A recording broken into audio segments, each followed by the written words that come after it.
Pemirsa Jam Praktek, bapak-bapak, ibu-ibu wajib nonton episode kali ini. Kenapa tuh, Pak?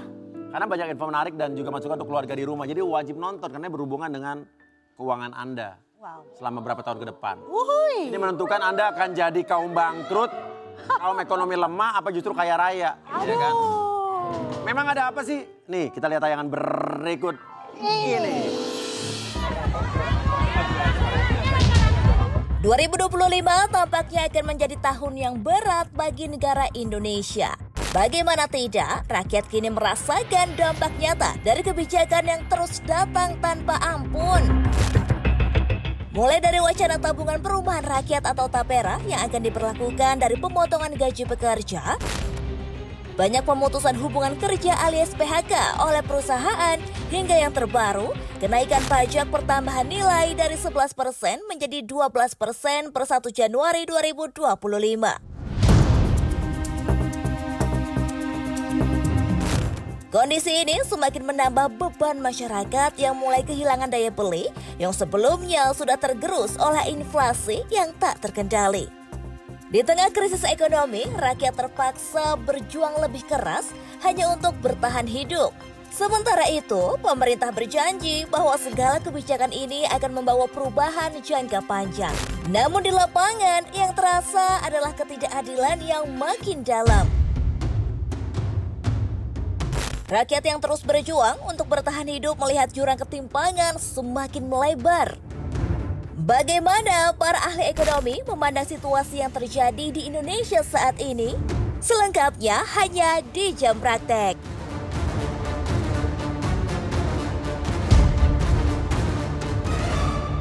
12%, Sabar Pak. dulu ya. Nah untuk itu kita mengundang dua orang wanita yang berhubungan dengan 12% ini. Ya kan? Apakah dan siapakah dia? Kita langsung undanglah dia, Ibu Afiliani dan Ibu Rizka Zwestika.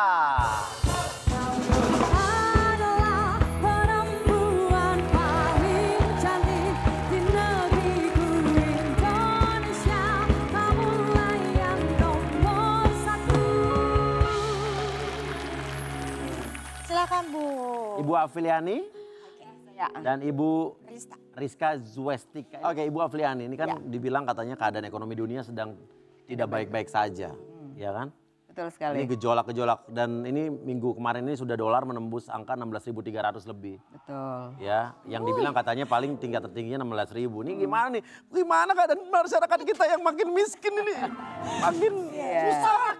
Ekonomi nggak jalan, dagang kanan kiri nggak laku, penjualan semua lemah. Ini gimana ini? Jadi gini, memang kalau kondisi dunia sedang tidak baik saja. Pertama karena kita tahu di belahan dunia negara maju itu hampir sebagian besar tuh masyarakatnya tuh usia aging, jadi usia 65 tahun ke atas, sehingga memang pendapatan mereka sudah menurun, pemerintahnya harus menjamin mereka kehidupan di masa akan datang. Nah berbeda dengan Indonesia sebenarnya, Indonesia itu 70% usia produktif, harusnya Indonesia ini jauh lebih baik dibandingkan negara luar, mestinya. Gitu. Iya karena kan kita diuntungkan dengan bonus demografi yang usia produktifnya banyak banget. Betul, kan? Nah kemudian ketika setelah COVID kan ekonomi sudah mulai membaik ya, tetapi kemudian di negara-negara maju itu malah terjadi ekonomi yang menurun karena yaitu banyak PHK, mulai terjadi perusahaan-perusahaan itu berubah karena teknologi itu akan merubah segalanya, di mana perusahaan itu melakukan efisiensi besar-besaran sehingga mereka melakukan banyak PHK, itu juga terjadi di dunia luar. Nah banyak PHK artinya ya orang nggak kerja, terus ibaratnya daya beli pasti akan turun. Ekonomi jadi lesu, tapi sekarang diiringi dengan kan ada berita kenaikan pajak pertambahan nilai PPN 12% nih. Betul. Oke, nah, ini gimana nih dampaknya bagi Indonesia? Memang PPN 12% ini sebenarnya Indonesia dan Filipina tuh jadi termahal dibanding ASEAN. Kita termasuk termahal. Dan memang pemerintah perlu mengevaluasi kembali apakah memang, kalau ini kan udah nggak bisa karena ini undang-undang. Tapi ke depan seharusnya pajak kita tuh harus semakin kompetitif terhadap masyarakatnya supaya masyarakat tidak terbebani terus. Atau cara kedua, di mana kesempatan kerja itu ditingkatkan, jadi daya beli bisa meningkat, pajak juga meningkat gitu. Nah jadi PPN itu merupakan pajak tidak langsung yang memang akan terkena dampaknya nanti kepada masyarakat. Memang pemerintah dapat sekitar tambahan 375 triliun dari situ. Tetapi apakah itu nanti akan kembali ke masyarakat, itulah sebenarnya yang harus dilakukan oleh pemerintah. Jangan hanya, orang kan sekarang image-nya untuk bayar utang kan gitu ya. Nah harusnya itu untuk pengembangan masyarakat. Sekarang yang dapat BLT itu hanya yang miskin. Yang masalah kita tuh sekarang adalah menengah bawah. Yang miskin masih dapat bantalan, tapi yang menengah bawah ini nggak dapat bantalan. Orang yang di PHK itu tidak ada bantuan pemerintah, nah itulah yang paling berbahaya saat ini gitu. Nah oleh karena itu memang kebijakan pemerintah sekarang baru subsidi PLN aja 2 bulan tapinya kan, nggak lebih dari itu ya, gitu. Ada diskon 50% kalau nggak salah ya? Betul sekali. Untuk yang di bawah berapa? 2.200 watt ya. Nah tetapi kan itu nggak bisa jangka panjang. Jadi memang mau tidak mau pemerintah harus menciptakan lapangan kerja. Tapi penasaran nih, barang-barang apa aja sih yang kena pajak 12% itu? Karena kan saya ibu-ibu nih di rumah nih, masih penasaran apa aja sih? Ya, kita lihat dulu gambarnya nih biar orang nggak salah kaprah. Kan nggak semua kena 12% nih, kita lihat nih. Nih. Nih. Barang mewah. Barang yang kena PPN 12%. Mulai 1 Januari 1225 beras premium. Nah beras premium nih kelasnya apa nih berarti? Jadi itu ada kategorinya. Beras memang impor. Iya betul. Masalahnya begini, ini memang ada perbedaan tapi di lapangannya tidak segampang itu. Oke kita baca dulu ya, buah-buahan premium. Ya. Daging wagyu oke lah ya.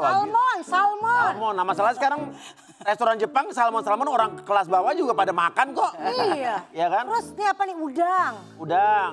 Terus pendidikan premium. Harus juga levelnya harus jelas nih pendidikan premium di kelas apa. Ya. Rumah sakit kelas VIP.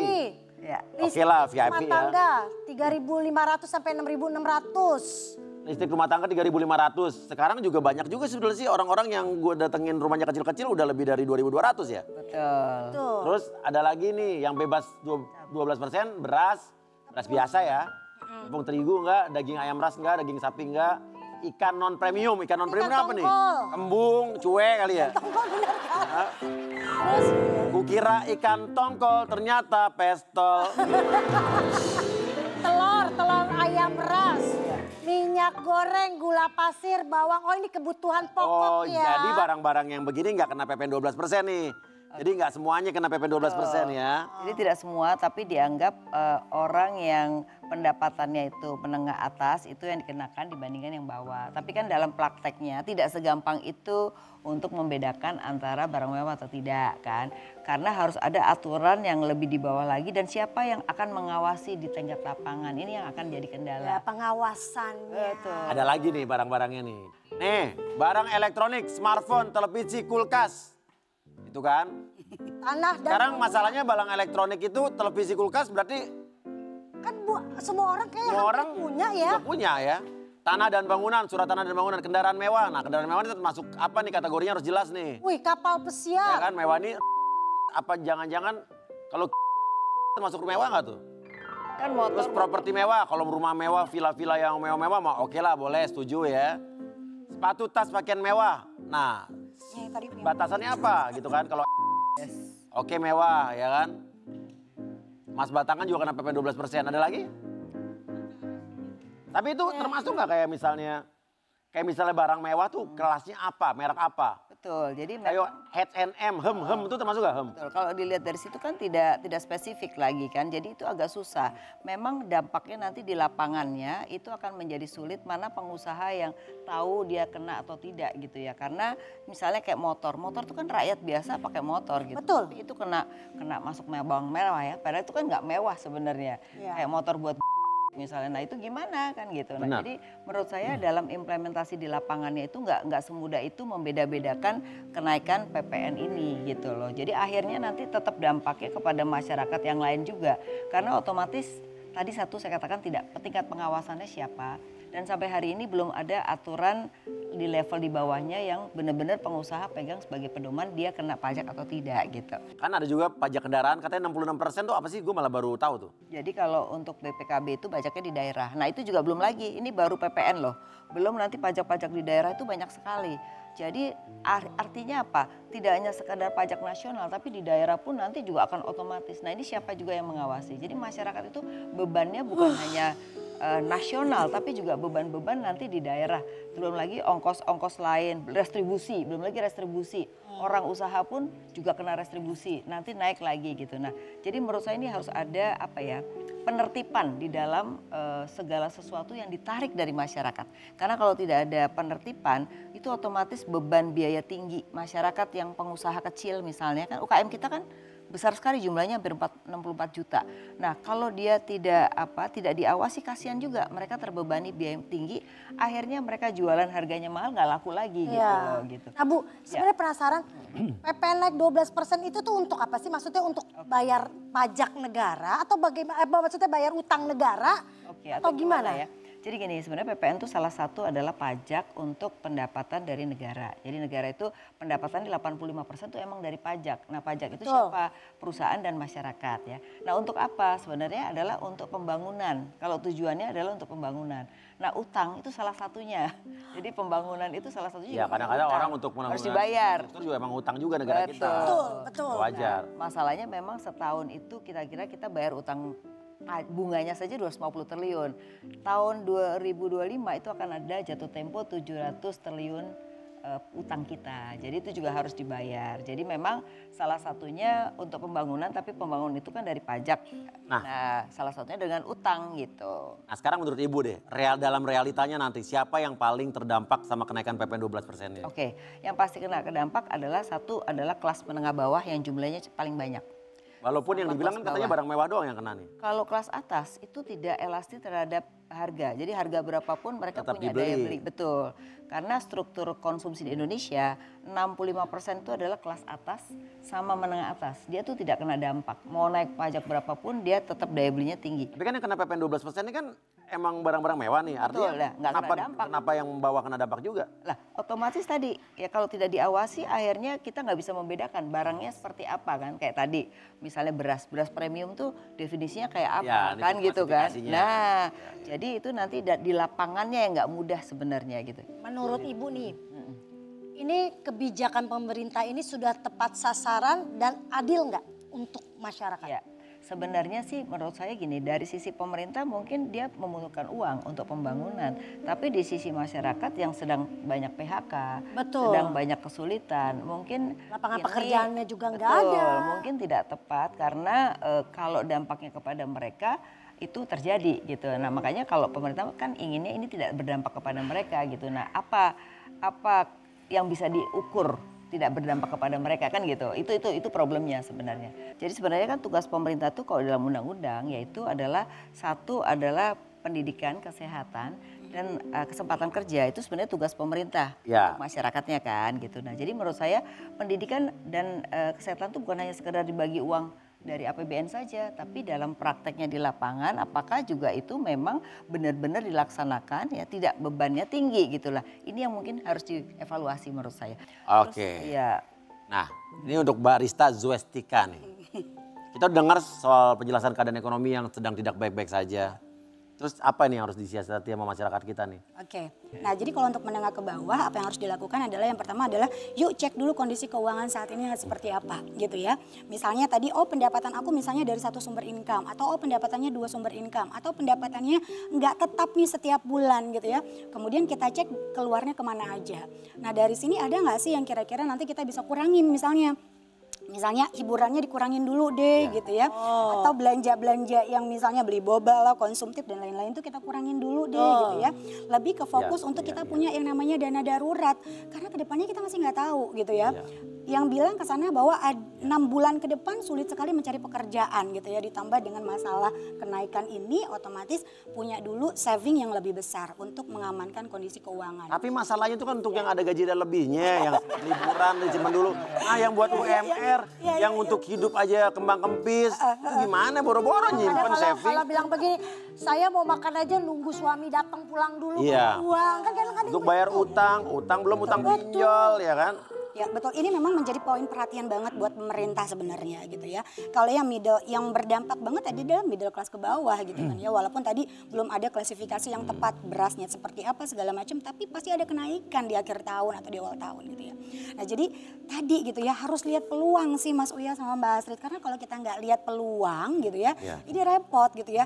Tapi kalau kita lihat lagi gitu, oh daya beli masyarakat semakin rendah misalnya, tapi ternyata yang menengah ke bawah itu masih juga kok Mbak Astrid, misalnya live di e-commerce gitu ya, belanja check out juga meski hanya 100-200 ribu, atau tetap ke mall juga ya Bu gitu ya, ke mall mungkin yang ke mallnya masih di bawah misalnya gitu.